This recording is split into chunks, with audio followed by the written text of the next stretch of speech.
مکتب علم کے معزز ساتھیوں، السلام علیکم ورحمۃ اللہ وبرکاتہ۔ اردو لازمی سال دوم کے حصہ نثر کا پہلا سبق مناقب عمر بن عبدالعزیز، جس کو علامہ شبلی نعمانی نے تحریر کیا ہے، آج ہم اس کا تعارف آپ حضرات کے روبرو پیش کریں گے۔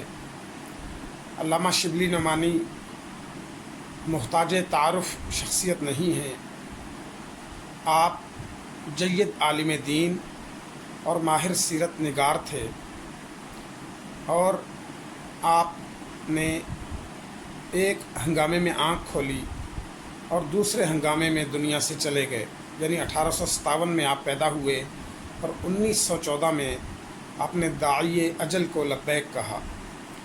علامہ شبلی نعمانی نے بہت سی کتب تحریر کی، جن میں الفاروق، المامون، الغزالی، موازنہ انیس و دبیر، شعر العجم اور سیرت النبی صلی اللہ علیہ وآلہ وسلم ہے۔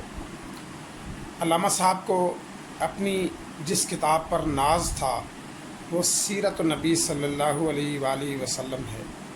آپ نے تحریر فرمایا کہ عربوں کی مدح لکھی، عجموں کی داستاں لکھی، مجھے چند مقیم آستان غیر ہونا تھا، اور اب آخر میں لکھ رہا ہوں سیرت پیغمبر خاتم، خدا کا شکر ہے یوں خاتمہ بالخیر ہونا تھا۔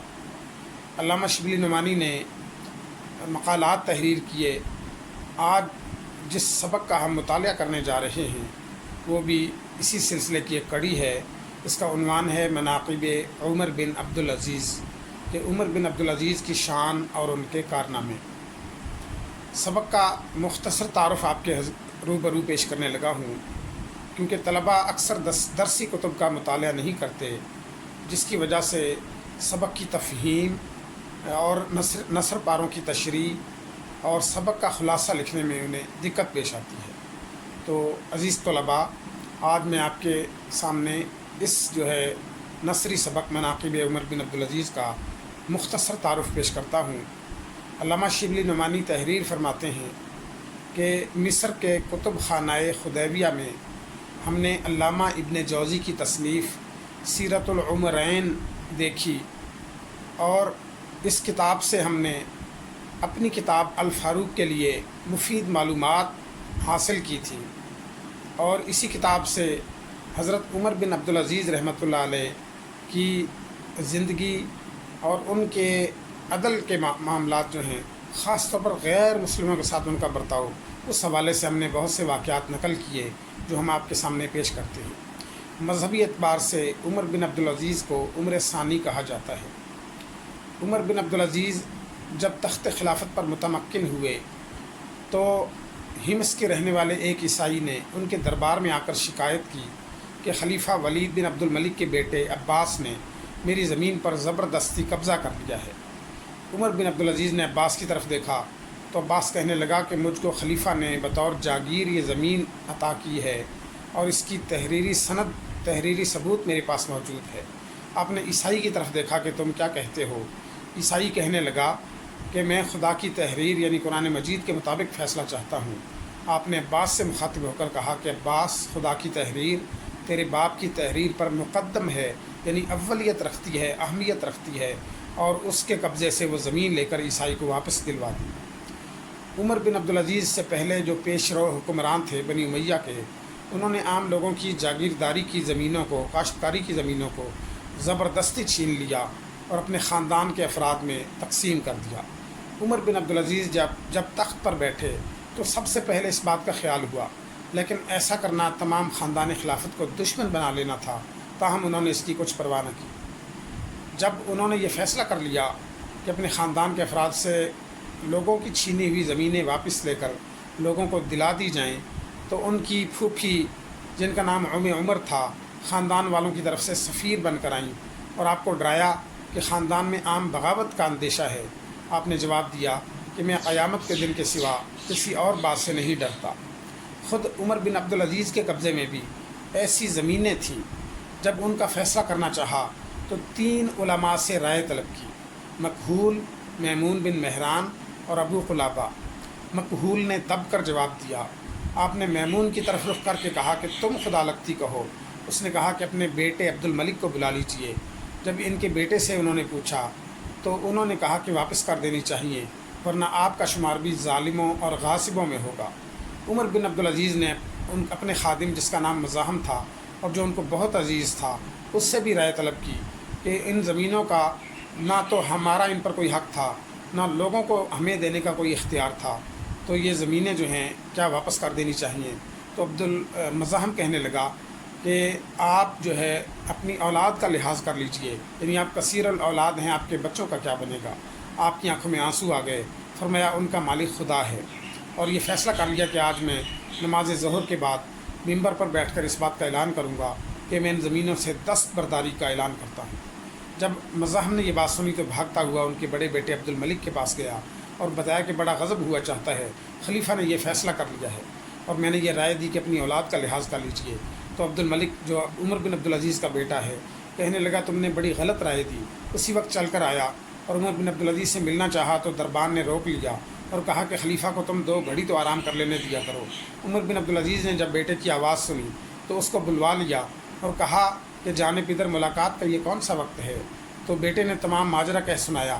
آپ نے جواباً کہا کہ ہاں میں نے یہ فیصلہ کر لیا ہے کہ آج نماز ظہر کے بعد ممبر پر بیٹھ کر یہ اعلان کر دوں گا۔ تو بیٹے نے کہا کہ اس بات کی کیا ضمانت ہے کہ نماز ظہر تک آپ اس اعلان کو کرنے کے لیے زندہ رہیں گے، یعنی نیک کام میں تاخیر کیسی۔ چنانچہ عمر بن عبدالعزیز اسی وقت اٹھ کھڑے ہوئے، منادی کر دی گئی، لوگ مسجد میں جمع ہوئے اور آپ نے صندوق منگوا کر جس میں ان کی زمینوں کے کاغذات تھے جو کہ یمن اور یمامہ میں تھی ان کی دستاویزات کو نکالا اور کینچی سے کتر کر ان سے جو ہے بری الذمہ ہونے اور دستبرداری کا اعلان کر دیا۔ عمر بن عبدالعزیز خاندان میں ابن سلیمان سے بہت زیادہ محبت کرتے تھے اور انہیں بیٹوں کی طرح عزیز رکھتے تھے۔ ابن سلیمان اپنی زمینوں کے کاغذ اٹھا کر آئے اور آ کر عمر بن عبدالعزیز سے کہنے لگے کہ آپ میری زمینیں مجھ سے کیوں چھیننا چاہتے ہیں۔ عمر بن عبدالعزیز نے کہا کہ یہ زمینیں تم کو کس نے دی ہیں؟ تو ابن سلیمان کہنے لگے کہ حجاج بن یوسف نے یہ زمینیں مجھ کو دی ہیں۔ تو عمر بن عبدالعزیز کہنے لگے تو ان زمینوں پر حجاج کی اولاد کا حق ہے۔ تو ابن سلیمان کہنے لگے دراصل یہ عام مسلمانوں کی زمینیں ہیں۔ تو آپ نے فرمایا کہ تو پھر عام مسلمانوں کو ملنی چاہیے۔ یہ سن کر ابن سلیمان رونے لگے۔ تو مزاحم نے عمر بن عبدالعزیز سے کہا کہ آپ ابن سلیمان کے ساتھ یہ برتاؤ کرتے ہیں؟ تو آپ نے جواب میں یہ کہا کہ یہ مجھے بیٹوں کی طرح عزیز ہے اور میں اس سے وہی برتاؤ کرتا ہوں جو میں اپنی جان اپنے نفس کے ساتھ پسند کرتا ہوں۔ بنی امیہ کو برباد کر دینے والا واقعہ جو ہے وہ آزادی اور حق گوئی کا استیصال ہے۔ خاص طور پر 5ویں اموی خلیفہ عبد الملک نے تخت پر بیٹھ کر یہ حکم دے دیا تھا کہ کوئی خلیفہ کی بات پر روک ٹوک نہ کرنے پائے، جو ایسا کرے گا سزا پائے گا۔ آزادی پسند عرب کی زبانیں بند تو نہ ہوئی، تاہم بہت کچھ فرق آ گیا۔ عمر بن عبدالعزیز جب تخت نشین ہوئے تو انہوں نے اس بدعت کو بالکل مٹا دیا اور لوگوں کو عام اجازت دی کہ وہ خلیفہ کے اقوال و افعال پر نکتہ چینی کر سکتے ہیں، اور خاص طور پر 2 متدین اور راست باز آدمی اس بات پر مقرر کیے کہ عدل کے وقت ان کے پاس موجود رہیں تاکہ اگر ان سے کوئی غلطی سرزد ہو تو ان کو ٹوک دیں۔ اس سے لوگوں کو عام طور پر جرأت ہو گئی اور لوگ بے باکی سے ان کے اقوال و افعال پر نکتہ چینی کرنے لگے۔ عمر بن عبدالعزیز جو تھے انہوں نے غیر مسلموں کے ساتھ بھی عادلانہ رویہ روا رکھا۔ مسلمہ بن عبد الملک نے گرجا کے متولیوں کے خلاف دعویٰ دائر کیا، اور جب دعوے کی سماعت کا آغاز ہوا تو یہ بیٹھ کر سماعت جو ہے وہ سننے لگا، مقدمے کو سننے لگا۔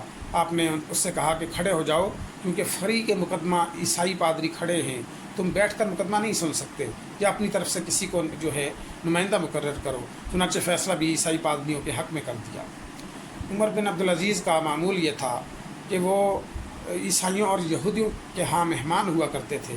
اپنے مقبرے کی زمین بھی ایک عیسائی سے خریدی، مگر عیسائی کو اس کی قیمت ادا کر دی، ہرچند اس نے کہا کہ میرے لیے تو یہ اعزاز کی بات ہے، لیکن آپ نہ مانیں، اور 30 دینار دے کر جو ہے اس زمین کو اپنے مقبرے کے لیے خرید لیا۔ عمر بن عبدالعزیز جو تھے انہوں نے حکومت کی بنیاد مساوات اور جمہوریت پر رکھی، اور جو ہے آپ ایک مرتبہ مسجد سے گزر رہے تھے کہ ایک شخص جو مسجد میں لیٹا ہوا تھا تو آپ کے پاؤں کی ٹھوکر اس کو لگ گئی۔ اس نے جھلا کر کہا کہ کیا تو پاگل ہے؟ آپ کے جو محافظ تھے انہوں نے اس کو سبق سکھانا چاہا تو آپ نے انہیں روک دیا. فرمایا اس نے کیا کہا؟ اس نے ایک بات پوچھی ہے، کیا تو پاگل ہے؟ اور میں نے جواب دیا کہ نہیں. عمر بن عبدالعزیز جو ہے وہ عام مسلمانوں کے ساتھ اظہار یکجہتی کے لیے، اظہار ہمدردی کے لیے، اور خاص طور پر غریب مسلمانوں کے ساتھ جو ہے ان کی دلجوئی کے لیے لنگر خانے سے جا کر کھانا تناول فرما لیتے تھے، مگر وہاں بھی 1 درہم روزانہ بھیج دیتے تھے. اور مسلمہ بن عبد الملک جو ہیں، جب آپ مرنے لگے تو اس نے کہا کہ وصیت کر جائیے. فرمایا کہ میرے پاس کیا ہے جس کی وصیت کروں؟ اس نے کہا میں ابھی 1,00,000 دینار بھیجے دیتا ہوں. آپ نے فرمایا اس سے بہتر تو یہ ہے کہ یہ رقم تم جن سے لوگے ان کا حق ان کو واپس کر دو. یہ سن کر مسلمہ بے اختیار رو پڑے. عمر بن عبدالعزیز عام مسلمانوں کے ساتھ بھی جو ہے جمہوریت اور مساوات کا سلوک کرتے تھے. آپ کی نظر میں فرما روائے سلطنت اور عام جو ہے کہ عوام میں بالکل کسی قسم کا فرق نہ تھا. بنی امیہ کی دولت مندی کا یہ حال تھا کہ ہشام بن عبد الملک جو کہ 10واں خلیفہ تھا، وہ جب جس نے وفات پائی تو جو ترکہ چھوڑا وہ 1,10,00,000 دینار تھا، جو کہ اولاد ذکور میں یعنی ان کے اولاد نرینہ یا بیٹوں میں تقسیم ہوا. اس کے برعکس عمر بن عبدالعزیز نے جب وفات پائی تو محض 17 دینار چھوڑے، جن میں سے 7 دینار ان کی تجہیز و تکفین پر خرچ ہوئے اور محض 10 دینار بچے جو ان کے ورثاء پر تقسیم ہوئے. قصہ کوتاہ عمر بن عبدالعزیز نے جو طرز حکومت اپنایا وہ اسلامی اصولوں کے عین مطابق تھا. تو عزیز طلباء، یہ میں نے مناقب عمر بن عبدالعزیز کا مختصر تعارف آپ کے سامنے پیش کیا ہے. تو آپ اس سبق کو جو ہے اپنی ٹیکسٹ بک سرمایہ اردو اس سے مطالعہ کیجیے، اور جو ہے عمر بن عبدالعزیز کی شان اور ان کی زندگی اور ان کی جو ہے خلافت کے کارناموں کے حوالے سے پہلے میں آپ کو ایک جو ہے معلوماتی لیکچر دے چکا ہوں. انشاءاللہ اسی سبق سے نثر پاروں کی تشریح جو ہے آئندہ لیکچر میں آپ کے سامنے پیش کروں گا. اجازت دیجیے. اللہ نگہبان.